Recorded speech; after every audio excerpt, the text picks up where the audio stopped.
Wali walidaik, saya tidak terima kalau ada orang hanya syukur kepada saya, tidak pandai bersyukur kepada orang tuanya. Berterima kasih. Anishkurli wali walidaik. Allah menyamakan di situ. Bersyukurlah kepadaku dan berterima kasihlah kalian kepada kedua orang tua kalian. Maka tak berani membentak. Fala taqul lahumā uffi wa la tanharhumā wa qul lahumā qawlan karīmā. Jangan kau bentak orang tua. Jangan kau katakan jangan bu. Dikatakan jangan, teriris hatinya. Jangan bu, itu sudah pedih, apalagi dibentak. Karena apa? Betapa dia merasakan anak yang belahan jiwa, yang disayang-sayang, digendung mulai dari kecil, kok sampai seperti mengatakan jangan. Itu sudah teriris di dalam dadanya, apalagi dibentak. Apalagi kalau tidak kita jadikan anak kita menjadi orang yang beriman, kadang bentrokan, harta gono gini, di orang tuanya dipenjara, bahkan kadang orang tuanya diusir. Kan apa? Tadi kita tidak tanamkan keimanan kepada Allah Subhanahu wa ta'ala. Allah Allah Allah Allah, ma lana maulan siwa Allah. Assalamualaikum warahmatullahi wabarakatuh. Bismillahirrahmanirrahim. Alhamdulillahilladzi ja'ala bi ni'matihi tatimmus shalihat. Asyhadu an la ilaha illallah wahdahu la syarika lah. Wa asyhadu anna sayyidina Muhammadan abduhu wa rasuluh. Allahumma shalli wa sallim wa barik ala sayyidina Muhammad wa ala ali sayyidina Muhammad. Subhanaka la ilma lana illa ma 'allamtana innaka antal alimul hakim. Rabbi shrah li sadri wa yassir li amri wahlul 'uqdatam min lisani yafqahu qawli. Yang sama-sama kita hormati pengurus Masjid Al-Mutmainnah, Ketua Takmir Masjid serta DKM,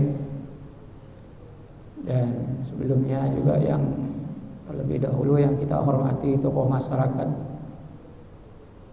di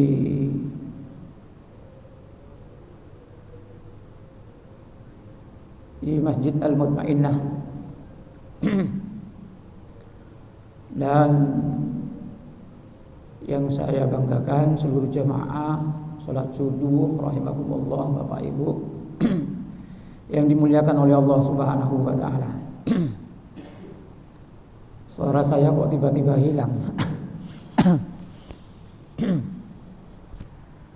Alhamdulillah, tentunya untuk pertama-tama kita panjatkan puji syukur kita terlebih dahulu kepada Allah Subhanahu wa taala. Karena atas rahmatnya lah kita bersama-sama di tempat yang mulia ini dalam keadaan sehat walafiat, bisa melaksanakan perintahnya, yaitu sholat subuh secara berjamaah. Mudah-mudahan amal ibadah kita diterima oleh Allah Subhanahu wa taala. Amin Allahumma amin. Salawat dan salam juga terlebih dahulu kita panjatkan kepada baginda kita Nabi Muhammad sallallahu alaihi wasallam biqauli Allahumma sholli ala sayyidina Muhammad wa ala ali sayyidina Muhammad. Bapak Ibu yang dirahmati oleh Allah Subhanahu wa taala, seperti yang telah diminta oleh pengurus untuk memberikan tema kajian pagi hari ini adalah temanya bahagia dengan rahmat Allah Subhanahu wa taala. Karena kenapa? Seluruh manusia mendambakan kebahagiaan di dalam hidupnya. Seperti al-mutmainnah ini bisa jadi berangkat daripada keinginan punya angan-angan supaya hidupnya itu bahagia, tenang. Kebahagiaan itu tidak bisa dicapai dengan, atau ketenangan itu tidak bisa diraih dengan apa? Dengan semua yang ada di dunia ini hanya sebagian penunjang. Memang di dalam syariat manusia memang dianjurkan seperti itu. Tapi pada hakikat kebahagiaan itu sendiri ada dalam hati kita. Maka kebahagiaan itu hanya butuh satu saja. Butuh rahmat Allah Subhanahu wa ta'ala. Sekali lagi, kebahagiaan itu hanya cukup butuh satu. Butuh rahmat Allah Subhanahu wa ta'ala. Manusia sehat badannya, jasmaninya sehat. Tetapi kalau tidak ada rahmat di dalam dirinya, maka hidupnya itu masih gelisah, kalah dengan orang yang dalam keadaan sakit. Ada orang sehat badannya, bingung hidupnya kalau tidak ada rahmat Allah Subhanahu wa ta'ala. Ada orang sakit, diterpa ujian, mungkin sakitnya yang sangat luar biasa, tapi hidupnya menghadapi dengan dalam keadaan lapang. Dan itu sudah dicontohkan oleh Nabi Ayyub.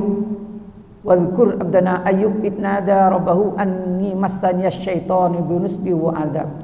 Waktu diuji Nabi Ayyub oleh Allah Subhanahu wa ta'ala, dengan riwayat itu disepul, ditiup oleh setan sehingga badannya itu rusak. Tapi Nabi Ayyub menghadapinya dengan apa? Dengan santai. Nah, ini santai dulu ya. Santai dulu. Ya. Suara habis. Bismillahirrahmanirrahim.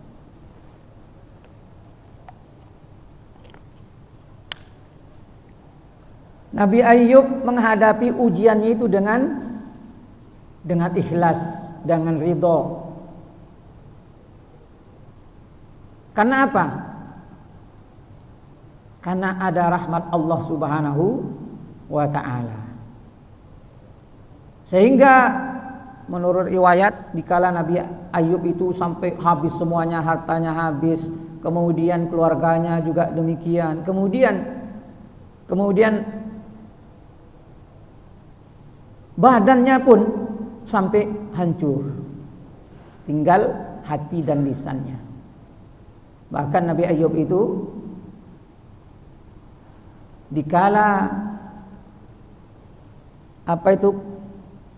ulat yang menggerogoti badannya itu terjatuh, diambil lagi oleh Nabi Ayyub, diletakkan di badannya. Dan kita tidak bisa sampai ke tingkatan Nabi Ayyub, karena itu sudah ada di dalam Al-Quran. Nabi Ayyub sudah oleh Allah dinas di dalam Al-Quran. Orang-orang yang termasuk orang-orang yang digelari oleh Allah Subhanahu wa ta'ala, innahu kana sabira, orang yang sangat sabar sekali.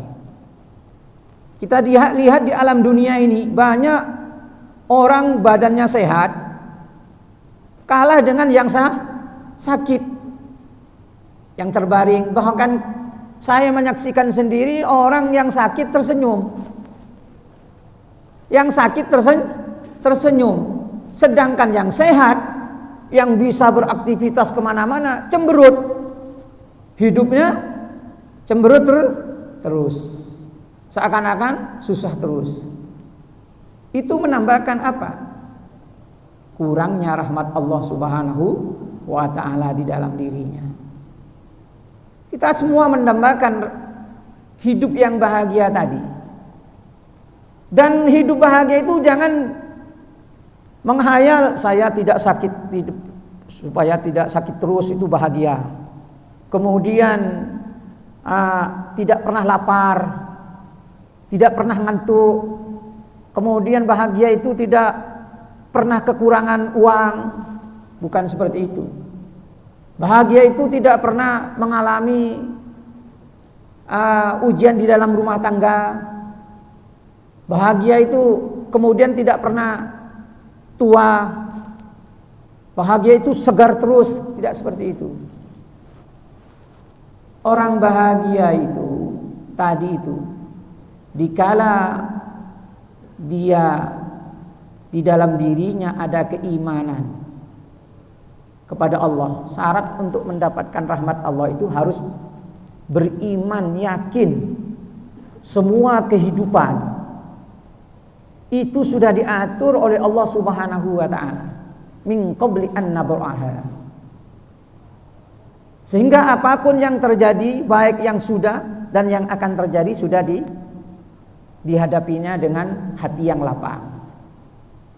Yang menimpa kepada dirinya dan yang akan terjadi pun sudah hatinya sudah yakin kepada Allah Subhanahu wa taala. Yang sudah terkenal ayatnya, qalu inna lillahi wa inna ilaihi raji'un.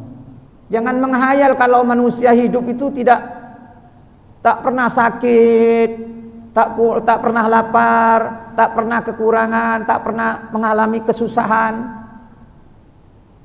penderitaan di dalam hidup, tetapi semuanya itu bisa diatasi, bisa hilang dikala manusia mengatakan qalu inna lillahi wa inna ilaihi raji'un. Kalau saya beberkan kehidupan saya sekarang, luar biasa. Anak lagi sakit, tengok lagi sakit, kena yang nomor 3, habis dibalikkan ke pesantren, berangkat ke pesantren, habis dari pesantren berapa hari, 3 hari pulang karena dapat ujian. Seperti itu. Kemudian yang satunya kepleset, minta transfer uang supaya mau berobat, seperti itu. Kalau kemudian yang satunya lagi, terus yang satunya, sedangkan anaknya 7. Kalau dipikirkan, tapi dijalaninya, subhanallah, dijalaninya tidak ada apa-apa. Kalau dipikirkan maka kita akan gelisah dan tidak bahagia. Tapi kalau kita pasrahkan kepada Allah Subhanahu wa taala, hilang semua beban itu. Akan apa? Ada hati yang tenang. Maka manusia kalau dipikirkan, jangan-jangan mati di kamar mandi nih, kepala pening, jangan-jangan saya minta saja kepada Allah Subhanahu wa taala husnul khatimah. Ya Allah, wafatkan kami ya Allah dalam keadaan husnul khatimah. Selebihnya pasrahkan kepada Allah Subhanahu wa taala yang Maha Allahumma inna nas'aluka husnul khatimah. Allahumma khtim lana bi husnil khatimah. Akhiri hidup kami ya Allah dalam keadaan husnul khatimah, dalam keadaan membaca Al-Qur'an, dalam keadaan sujud, dalam melakukan aktivitas yang baik. Jangan sampai mati dalam keadaan su'ul khatimah ya Allah. Kita hanya dianjurkan minta kepada Allah, dan permintaan kita pasti diijabah oleh Allah Subhanahu wa taala. Orang yang mati dalam keadaan husnul khatimah, su'ul khatimah, itu karena tidak adanya keinginan orang itu mati dalam keadaan husnul khatimah. Jalannya tidak ditempuh. Jalan di dalam syariat minta kepada Allah, ya Allah, Allahumma khtim lana bi husnil khatimah. Jadi sudah tidak ada ragu lagi. Kan apa? Sudah yakin kepada Allah Subhanahu wa taala. Kenapa? Sudah dipasrahkan kepada Allah Subhanahu wa taala. Dan Allah mengatakan, ud'uni astajib lakum. Makanya kekasih-kekasih Allah itu orang yang la khaufun alaihim wala hum yahzanun. Mereka itu tidak ada takut dengan sedih dengan masa lalu, tidak ada takut dengan masa depan. La khaufun alaihim. Kan apa? Mereka itu beriman kepada Allah. Alladzina amanu, karena mereka itu beriman kepada Allah. Karena sudah yakin kepada Allah, sehingga kehidupannya diberikan. Selama manusia tidak beriman kepada Allah, selama itulah manusia tidak akan pernah mendapatkan ketenangan di dalam hidupnya. Semakin tipis keimanan, semakin berkurang kebahagiaannya, ketenangan di dalam hidupnya. Maka orang yang tidak beriman itu untuk senang saja, untuk senang, untuk mencari kesenangan saja harus pergi ke Paris, pergi, sangat membutuhkan biaya yang besar. Orang yang beriman kepada Allah tidak pergi kemana-mana bahagia, hanya pergi dari rumahnya ke masjid tentram hidupnya, gratis, tak pakai biaya. Orang beriman hanya apa? Sebelum subuh bangun, kadang puasa, tentram, mengalahkan orang-orang yang tidak beriman kepada Allah Subhanahu wa ta'ala, yang butuh modal yang sangat besar, yang itu tidak akan pernah tercapai. Kesenangan sesaat, habis refreshing, keluar negeri, pulangnya cemberut lagi. Rumah tangganya, kehidupannya, hatinya tidak tentram. Dikarenakan apa? Tidak adanya iman kepada Allah Subhanahu wa ta'ala. Bahkan saking takutnya mereka, kiamat diprediksi tahun sudah, mereka bikin apa itu, bunker, apa namanya, yang di bawah tanah. Mereka sudah mempersiapkan diri supaya tidak kena bencana yang namanya hari kiamat nanti. Dan rekan mereka bikin supaya kehidupannya kekal abadi. Tidak akan mungkin. Karena apa? Kematian itu sudah suatu yang sangat pasti. Tidak akan ada pun satu manusia yang bisa menghindari kematian.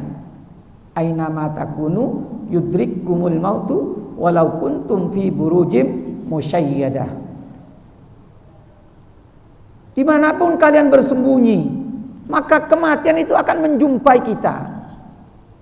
Walaupun kita membuat benteng-benteng yang tebal tadi, seperti orang-orang kafir yang tidak beriman kepada Allah, mau lari dari kematian, kematian itu pasti tiba.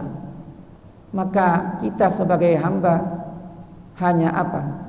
Hanya beriman kepada Allah dan mau menjalani perintah Allah Subhanahu wa ta'ala, berusaha untuk mentaati Allah Subhanahu wa ta'ala. Setelah orang itu beriman, maka berlakukan ulaika alaihim shalawatum mir rabbihim warahmah wa ulaika humul muhtadun. Itu sudah hafal semua ayatnya. Maka mereka orang yang mengatakan qalu innalillah, kami semua, diri ini, harta ini, anak ini, mobil ini, rumah ini, istri ini, suami ini adalah datangnya dari Allah Subhanahu wa ta'ala. Dan pasti akan diambil, mau tidak mau akan diambil. Kesuksesan, pangkat, semuanya itu datangnya dari, dan itu adalah tidak bisa dihindari oleh manusia, suatu saat akan diambil. Mau tidak mau akan diambil kembali oleh Allah Subhanahu wa ta'ala. Mau tidak mau akan dipaksa oleh Allah Subhanahu wa ta'ala. Bahkan kalau tidak mau lebih sakit. Lebih sakit waktu diambil. Kalau kita menerima, maka kita akan dalam keadaan ikhlas. Bahkan ada orang mati itu tersenyum. Kita menyaksikan mati tersenyum. Yang hidup saja tidak tersenyum, tak bisa tersenyum. Yang mati nih, yang meninggal saja tersenyum. Boleh Bapak Ibu dilihat, mungkin sekarang kan media sosial sudah tidak seperti zaman dahulu, ya. Orang-orang yang meninggal dalam keadaan tersenyum. Meninggal saja, ruhnya sudah tidak ada, jasadnya masih tersenyum. Masa kita kalah dengan orang yang meninggal? Dikarenakan apa? Jiwanya itu, mereka itu sangat tenang sekali. Batinnya penuh dengan rahmat Allah Subhanahu wa ta'ala. Sehingga katakan oleh Allah, ya ayyatuhan nafsul mutmainnah, wahai nafsul mutmainnah. Nafsu mutmainnah yang dia dengan ridho, dengan ketetapan Allah, ya ayyuhan nafsul mutmainnah irji'i ila rabbiki. Syaratnya kembali kepada Allah. Setelah kembali kepada Allah, radiyatan mardiyah, dengan keadaan ridho, maka kita akan mendapatkan ridho dari Allah Subhanahu wa ta'ala. Kalau kita ridho dengan Allah, tentunya rela semua dengan ketetapan Allah, maka Allah pun ridho dengan kita. Kalau kita tidak ridho dengan apa ketetapan Allah Subhanahu wa ta'ala, maka kita tidak akan mendapatkan ridho Allah Subhanahu wa ta'ala. Kalau kita ingat kepada Allah, maka Allah pun akan ingat kepada kita. Kalau kita lupa di dunia ini, lebih di akhirat lebih dilupakan oleh Allah. Maka orang yang tidak ingat kepada Allah, melupakan Allah di dunia ini, nanti di akhirat oleh Allah Subhanahu wa ta'ala dikumpulkan dalam keadaan buta. Wa man kana fi hadhihi a'ma fa huwa fil akhirati a'ma wa adallu sabila. Siapa yang buta di dunia ini, bukan buta itu maksudnya tidak mengindahkan peraturan Allah, maka di akhirat. Dan ayat lain, wa man a'radu an dzikri fa inna lahu ma'isyatan dhanka. Siapa yang berpaling dari peringatanku, kata Allah, kehidupannya pasti sempit atau ruwet itu apa ruwet itu? Bingung ya kehidupannya.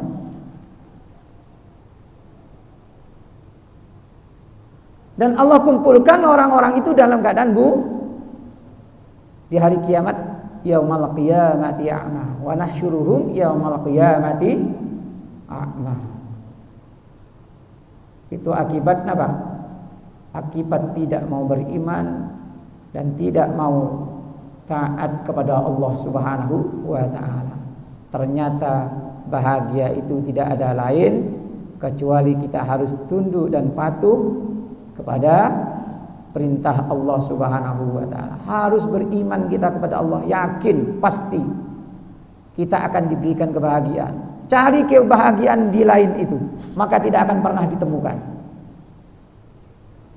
Maka yang ada gelisah hari-hari, takut hartanya habis, takut dagangannya tidak laku, takut pangkatnya tidak menjabat lagi, takut terus dihantui terus, takut tidak punya uang, takut lapar, takut miskin, takut itu dihantui terus. Karena apa? Tidak adanya tadi itu keimanan kepada Allah Subhanahu wa ta'ala. Tapi kalau sudah iman itu mulai ditanamkan, makanya otorekod itu sebenarnya berusaha untuk seperti tadi di zikir, bisolat la ilaha illallah, supaya dimasukkan ke kalbu kita. Tidak ada yang menghidupkan, tidak ada yang mematikan, tidak ada yang berhak disembah, ya, illallah. Hati itu sudah supaya betul-betul yang diagungkan, yang dipuji, yang disembah hanya Allah Subhanahu wa ta'ala. Yang memberikan kehidupan itu semuanya Allah Subhanahu. Tapi kalau pasrahnya sudah kepada lain Allah, kalau sudah mengakui bahwa ini milikku, selama itu manusia tidak akan pernah akan dihantui kegelisahan. Jangan-jangan toko ini nanti yang di seberang nanti digarung maling malam-malam. Takut terus. Sudah rumahnya dikasih apa itu pintu yang dari kayu, habis itu dilapisi lagi dari besi, habis itu dikasih pintu dari luar lagi, di luar lagi dikasih pagar, itu pun masih dihantui ketakutan. Di pagarnya masih dikasih tajam-tajam yang dari apa itu? Yang dari kaca. Itu masih tidak tenang hidupnya. Karena apa? Karena tidak adanya keimanan kepada Allah Subhanahu wa ta'ala. Pintu rumahnya lapis 2, bahkan lapis 3. Di depan ada pintu lagi, di depan lagi ada pagar lagi, pagar tembok lagi, pagar temboknya dikasih kaca, dikasih terus. Seakan-akan dia tidak mau kehilangan. Tidak mau kehilangan syariat dijalankan, pintu ditutup, kunci seperti itu saja. Pintu dikunci. Selebihnya minta doa kepada Allah Subhanahu wa ta'ala. Kalau Allah sudah menghendaki itu, seperti halnya nyawa itu, kita berobat kemana-mana tak sembuh-sembuh. Spesialis jantung kita datangi semuanya, tidak akan pernah sanggup untuk mengobati kita.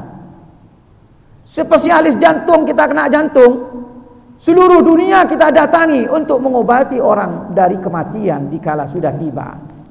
Maka tidak sanggup spesialis jantung itu mengobati jantung kita supaya tetap berdetak. Walaupun hanya 1 menit, walaupun uang kita satu masjid ini penuh untuk membayar, tak sanggup. Karena apa? Hidup itu yang menentukan, hidup dan mati menentukan Allah Subhanahu wa ta'ala. Itu berobat itu sekedar syariat.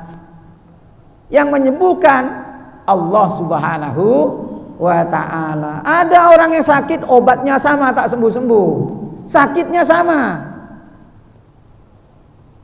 Anak saya berobat yang nomor 3 itu 6 bulan kena TBC. Biasanya dulu ibunya pernah kena itu 6 bulan sembuh, sampai sekarang sembuh. Lah anaknya berobat 6 bulan, jamnya persis tak pernah bergeser, tak boleh mundur, tak boleh tak sembuh. Itu menandakan tidak boleh pasrah kepada obat, karena obat itu bukan yang menyembuhkan. Hakikat kesembuhan dari Allah Subhanahu wa ta'ala. Seperti yang dikatakan Nabi Sulaiman, wa idza maridtu fahuwa yashfi. Dikala aku sakit, dialah Allah yang menyembuhkan, bukan obat. Kalau meyakini kepada obat yang menyembuhkan, syirik namanya. Kalau obat ini yang menyembuhkan, syirik. Bahkan saya pernah diundang orang di Surabaya. Duluan saya kan hafal Quran, diundang untuk khatmil Quran di Surabaya. Jadi di situ waktu, karena ini orang punya pengusaha mebel, jadi istrinya melahirkan apa dikiret ya, karena ada infeksi di dalam. Dulu tahun 2000-an ke atas lah, itu 2000, bukan 2000-an, bukan, sekitar tahun 99 sampai 2000-an.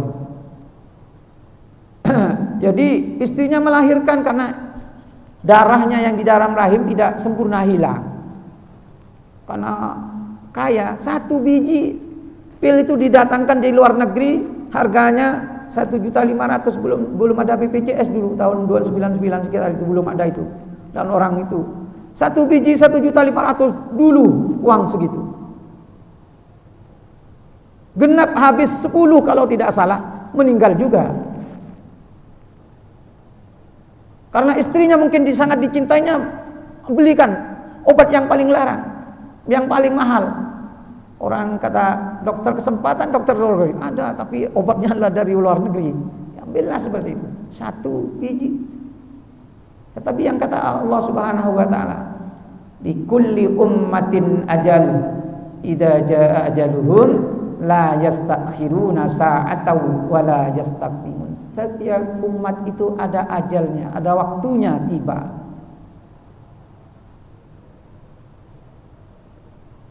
Dikala ajal itu sudah datang, la yastakhiruna wa la yastaqdimun. Tidak bisa di akhirnya dan tidak bisa dimajukan. Walaupun satu detik.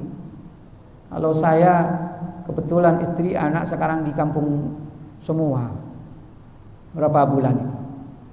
Kadang masa kalau tidak dikembalikan seperti itu sendiri di Batam. Karena saya tak tahu sendiri, memang dari awal tidak ingin di Batam terus, tapi Allah takdirkan di Batam terus. Itulah manusia. Berapa kali saya pulang, sekarang pun pulangkan lagi. Sehingga saya tak bikin rumah di Batam, saya bikin rumah di kampung. Kalau adik saya memang sudah mungkin dimanapun sudah komitmennya seperti itu sama istrinya yang di Taman Raya Ustaz Dhaif Ibrahim, yang ada pondok pesantren Nurul Haromain itu adik sudah ada di situ, memang punya komitmen di Batam. Saya tidak, kebalik, kalau saya tidak ada niat, hanya niat ada suatu skenario Allah yang Allah takdirkan ke Batam juga. Dan niatnya awalnya azamnya itu adalah 3 tahun. Ternyata sampai 12 tahun. Di Batam sampai 12 tahun juga saya di Batam. Sampai sekarang 3 tahun. Kok tak pulang-pulang saya, pikiran saya seperti itu. Kok takdirnya seperti itu? Ternyata kebanyakan orang ke Batam ini awalnya niatnya hanya sementara, hanya sebatas transit di Batam, kemudian ketemu ke pekerjaan di Batam, akhirnya menetap di Batam. Bahkan ada yang dibawa oleh kawannya, bahkan ada yang dibawa oleh pamannya pulang, dia malah sampai sekarang menetap tetangga saya. Bahkan tetangga saya persis sampai sekarang setruk, awalnya cuman transit di Batam. Kemudian iseng-iseng cari kerjaan, ketemu pekerjaan di Batam, sampai sekarang punya cucu sampai sekarang. Mau pulang tidak bisa, sampai setruk tidak bisa. Herannya tidak bisa-bisa. Maka itu kalau tidak dikembalikan kepada Allah, hidup mati sudah diatur oleh Allah Subhanahu wa ta'ala. Maka kalau sudah digantungkan seperti itu, hilang. Takut jatuh di kamar mandi, takut meninggal dalam keadaan mohon maaf. Maka kita minta husnul khotimah. Bayangkan kalau seandainya Allah cabut nyawa kita dalam keadaan buang air besar seperti apa? Tidakkah kita berpikir seperti itu? Pas tidak pakai baju, buang air besar, dicabut nyawanya oleh malaikat. Berapa buruknya dalam keadaan kita. Maka minta kepada Allah kita supaya husnul khotimah. Kita harus belajar di dalam kehidupan. Jangan sampai dalam keadaan kita bermaksiat kepada Allah dicabut nyawa kita. Na'udzubillah summa na'udzubillah. Kita hanya minta kepada Allah, ya Allah, Allahumma khtim lana bi husnil khatimah, ya Allah. Matikan kami ya Allah dalam keadaan husnul khatimah. Hilang sudah kalau sudah dipasrahkan kepada Allah. Rasa takut meninggal seperti itu, takut miskin, takut lapar, takut ini, hilang semua. Kita yakinkan kepada Allah, jangankan kita yang masih bisa meminta, orang yang lumpuh, tidak bisa mengangkat tangannya, tidak mengangkat kakinya saja sudah diberi rezeki oleh Allah. Maka kita tidak khawatir. Orang di kampung dulu itu, ibu saya tak pernah ngikut asuransi masa depan setelah tua, tidak ada. Tapi apa? Terjamin hidupnya.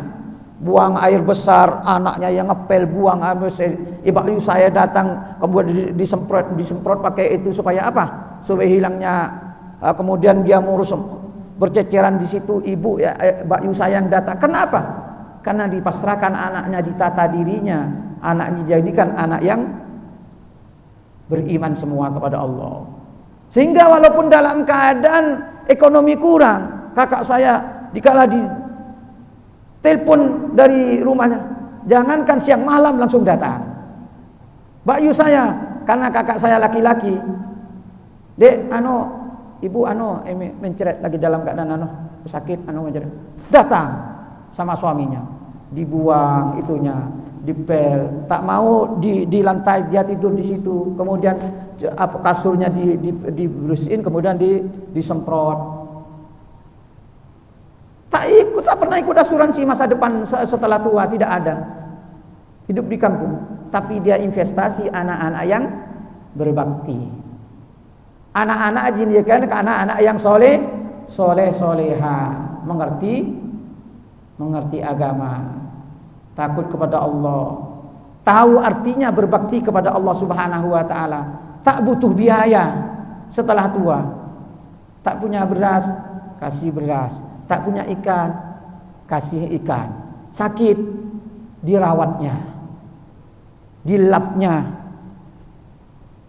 Ibu saya kan sudah tua, kena gula.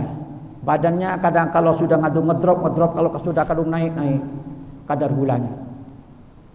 Itu kalau tidak ada punya, bisa dikasih kita, diletakkan di panti jompo kita.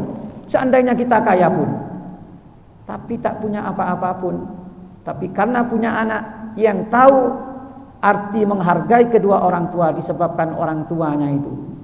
Tadinya investasinya adalah anak itu ditanamkan keimanan kepada Allah Subhanahu wa taala, tahu caranya berbakti kepada Allah Subhanahu wa taala, maka ditata anak-anaknya semuanya. Takut, dia ngerti wa qadha rabbuka alla ta'budu illa iyyah. Allah mewajibkan kita untuk apa? Jangan sampai kita menyembah hanya kepada Allah Subhanahu wa taala. Wa bil walidaini ihsana. Hendaknya kepada kedua orang tua berlaku ihsan. Itu yang diwajibkan oleh Allah Subhanahu wa taala. Qadha itu maknanya awalnya putuskan, memutuskan. Kemudian maknanya kemudian dialihkan menjadi wajib kita menyembah hanya kepada Allah Subhanahu wa taala. Dan berlaku ihsan, berlaku baik kepada. Adapun ihsan itu artinya dikala tidak ada kita berlaku baik, ada kita berlaku baik. Orang tua meninggal apa sebagai bentuk kita ihsan kepada orang tua? Allahumma ufirli wali walidayya warhamhuma kama rabbayani shaghira. Orang tua tidak ada, jauh dari pandangan mata kita. Kita berlaku ihsan dengan ya Allah, berikanlah kesehatan, berikan kalau yang hidup ya Allah orang tua, ya Allah berikan jaga kesehatan ya Allah, berikan keberkahan umurnya ya Allah, kirimkan Al-Fatihah, panjatkan Al-Fatihah, doakan orang tua. Warhamhuma kama rabbayani shaghira, ya Allah beri kasih kesayang kepada kedua orang kami seperti halnya dia telah menyayangi kami waktu kecil ya Allah. Orang tua kita betapa menyayangi kita, mulai dari kecil kita, mulai dari rahim ibu kita, terutama ibu itu luar biasanya 3 kali lipat bapak-bapak dibanding satu pengorbanan kepada anak. Pengorbanan ibu adalah yang pertama waktu mengandung yang begitu susah, wahnan ala wahnin, yang Allah katakan payah di atas payah, tidur terlentang tidak enak, tidur duduk tidak enak, tidur miring, apalagi melumah tidak enak, apalagi sudah kandungan membesar sampai menjelang kelahiran 9 bulan.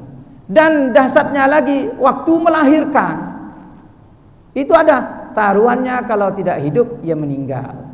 Walaupun kadang ada sesar, kalau sempat salah malah taruhannya nyawa. Dan itu tidak bisa sembuh sesar itu dalam 1 hari 2 hari, berbulan-bulan. Punggung di sini, tulang yang di sini sangat sakit. Dan lebih lagi, siang malam disiksa oleh anak yang menangis, yang buang air besar, yang buang air kecil, siang malam ngerawat sampai 2 tahun. Wa fisaluhu fi amaini. Maka Allah mengatakan anishkurli wali walidaik, bersyukurlah kepadaku dan saya, jangan hanya sekedar bersyukur kepada saya, kata Allah. Wali walidaik, saya tidak terima kalau ada orang hanya syukur kepada saya, tidak pandai bersyukur kepada orang tuanya. Berterima kasih. Anishkurli wali walidaik. Allah menyamakan di situ. Bersyukurlah kepadaku dan berterima kasihlah kalian kepada kedua orang tua kalian. Maka tak berani membentak. Fala taqul lahuma uffi wa la tanharhuma wa qul lahuma qawlan karima. Jangan engkau bentak orang tua, Jangan kau katakan jangan bu. Dikatakan jangan, teriris hatinya. Jangan bu, itu sudah pedih, apalagi dibentak. Karena apa? Betapa dia merasakan anak yang belahan jiwa, yang disayang-sayang, digendung mulai dari kecil, kok sampai seperti mengatakan jangan. Itu sudah teriris di dalam dadanya, apalagi dibentak. Apalagi kalau tidak kita jadikan anak kita menjadi orang yang beriman, kadang bentrokan, harta gono gini, di orang tuanya di penjara, bahkan kadang orang tuanya diusir. Kan apa? Tadi kita tidak tanamkan keimanan kepada Allah Subhanahu wa taala. Kalau sudah ada keimanan itu pasti Allah Subhanahu wa taala mengatakan, ini sudah jam berapa ya? Maka katakan lagi, maka pasti akan dijamin oleh Allah Subhanahu wa taala. Kalau ayat lain, innal ladzina qalu rabbunallah tsumastaqamu tatanazzalu alaihimul malaikatu alla takhafu wa la tahzanu. Orang yang beriman, yang hidup, yang tadi mengatakan Tuhanku adalah Allah yang menghidupkan, yang mematikan, yang memberikan segalakan, yang memasukkan oksigen ke dalam tubuh, yang menyehatkan. Maka Allah bisikan tatanazzalu alaihimul malaikatu alla takhafu. Allah turunkan kepada orang yang beriman tadi, alla takhafu wa la tahzanu. Dibawa keimanan, tidak putus-putus. Alla takhafu wa la tahzanu. Jangan kau sedih, jangan. Saya bahkan meninggal itu tersenyum. Kan apa, ada malaikat? Tak usah sedih dengan hartamu, saya yang akan menjaga, kata malaikat. Jangan takut dengan anak-anakmu, masa depanmu. Jangan takut dengan anak-anakmu, saya yang akan menjaga anak-anakmu. Allah kirimkan malaikat, bisikkan ke telinganya. Tak usah takut dengan masa depan. Saya yang menjamin, walaupun kau tak ada, saya akan menjamin anak-anakmu menjadi anak yang selamat. Anak-anakmu akan menjadi orang yang bahagia. Anak-anakmu akan menjadi sukses dunia akhirat. Maka dia berangkatlah menghadap kepada Allah Subhanahu wa taala dengan mulut tersenyum tadi. Karena apa? Sudah dipastikan oleh Allah lewat malaikat yang Allah turunkan, tatanazzalu alaihimul malaikah. Allah turunkan kepada orang yang mengatakan innal ladzina qalu, kepada orang yang mengatakan rabbunallah, Tuhanku adalah Allah. Yang menjaga, yang merawat, yang memberikan rezeki. Dia berangkat dalam keadaan menghadap kepada Allah tadi dalam keadaan tersenyum. Kalah yang sehat pun, yang hidup, yang nafasnya masih keluar masuk, itu hidupnya tidak bisa tersenyum. Ini nafas nyawanya sudah tidak ada, mulut masih tersenyum.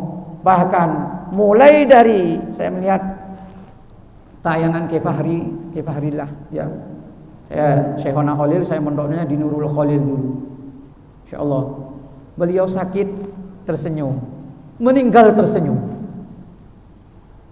Mau meninggal sebentar lagi dikira sehat-sehat saja. Waktu Covid kalau tidak salah, sama saudaranya, mengerikan ada.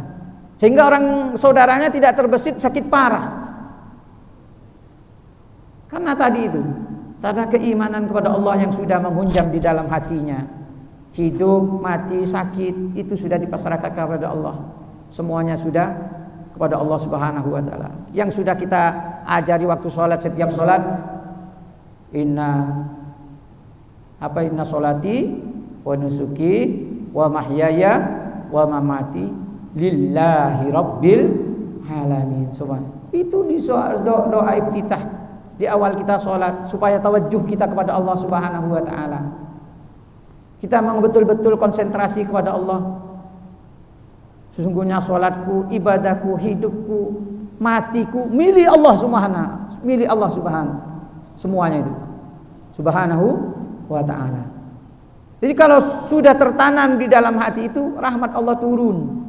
Kapanpun, dimanapun, dalam keadaan apapun, orang itu susahnya segera sirna.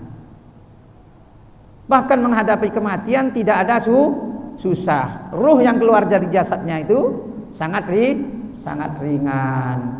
Jadi mudah-mudahan kita menjadi orang yang husnul husnul khotimah semua ya. Mudah-mudahan oleh Allah Subhanahu wa taala tadi itu syaratnya kita tanamkan keimanan kepada Allah, kepada qalu inna lillahi wa inna ilaihi rajiun, sehingga Allah berikan orang itu salawat. Salawat dari itu Allah itu adalah ampunan kalau dari Allah itu ya, bukan doa, tapi ampunan, jaminan ampunan dari Allah Subhanahu wa taala.